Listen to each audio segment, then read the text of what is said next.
Good afternoon. It's December 12, 2012, 12/12/12. I'm Bill Case. This is the latest in our series of oral histories, and we are privileged to have with us today a fellow who has done so much with German Village, Bill Curlis. Bill, welcome. Thank you for inviting me, and I'm pleased to be here. Nice to have you here. And you've had a wealth of experiences with German Village, but let's start right from the beginning. You're a native of Columbus. I am a native of Columbus and started out in the South End when it could legitimately be called the South End as opposed to the South Side. I grew up down here when German Village was a place my parents did not want me to be associated because And why was that? it was negative connotations. It was considered to be a slummier part of Columbus. I had friends here, and we lived far enough south that riding a bicycle up here was considered a little too far. So never did really get up here too much, except if I was driven up here. You said you grew up on the Southwood Avenue, Okay. which is further south than Phoebus, if folks know that street. So, just so we have a time frame of when your youth was, what year were you born? I was born in 47. My parents moved to the South End in the early 50s, and I went to Lincoln Park Elementary, Barrett Junior High School, and graduated South High School. Tell us what your folks did. My father worked for what was then called the Columbus Transit Company. It became CODA, and my mother worked for the Liquibox Corporation. CODA, I think you told us it wasn't always just buses. They also had some other types of transport. I can remember in the early days, because going downtown was a big deal, and going downtown by yourself was a really big deal. And I got to go downtown occasionally, and I would ride the CTC when it had the electric overhead wiring. And the story I was relating was it was always a big deal at Parsons and Livingston if the bus driver could go around the corner without those wires coming undone and him having to get out and reconnect up there. And I can remember on more than one occasion a bus driver being applauded when he went around the corner just without losing his electrical connection. You also told us you can remember pre-Route 70 being built.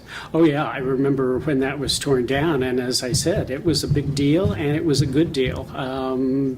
Urban renewal was very big, and it was an exciting thing. Sweep out the old, bring in the new, and getting rid of all that slum that was represented where the freeway is today, the ditch as we call it today, was a good thing. So in the era we're in today, we deplore ripping up old homes, but back then that was the order of the day. That was the order of the day, and the big thing in folks who lived in the South End was to move out, and that's what I did when I had the first opportunity. I left the South End because that showed you were upwardly mobile and going places. 'Cause staying in the South End was not necessarily a good thing. Another great institution that was down here at that time, which you said you frequented, was the Central Market.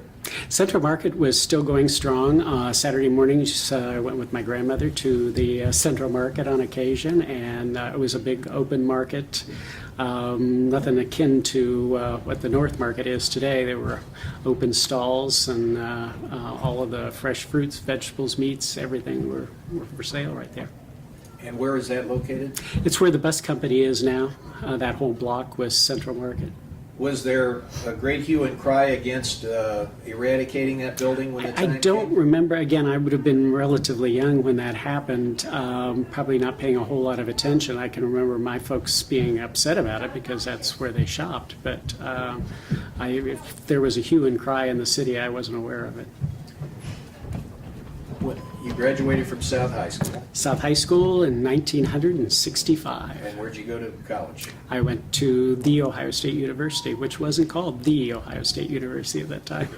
And what sort of training did you get there? I was going to be a school teacher and then be a principal, and I got into the profession, loved it, and looked at the paycheck each month and decided that probably wasn't going to be a long-term operation for me. You said for a while you taught up in Mount Vernon. Mount Vernon, Ohio. My only 3 years of teaching were in Mount Vernon, Ohio. And just to get a feel for this, what time frame are we talking about? 70 to 73, and I taught government and English.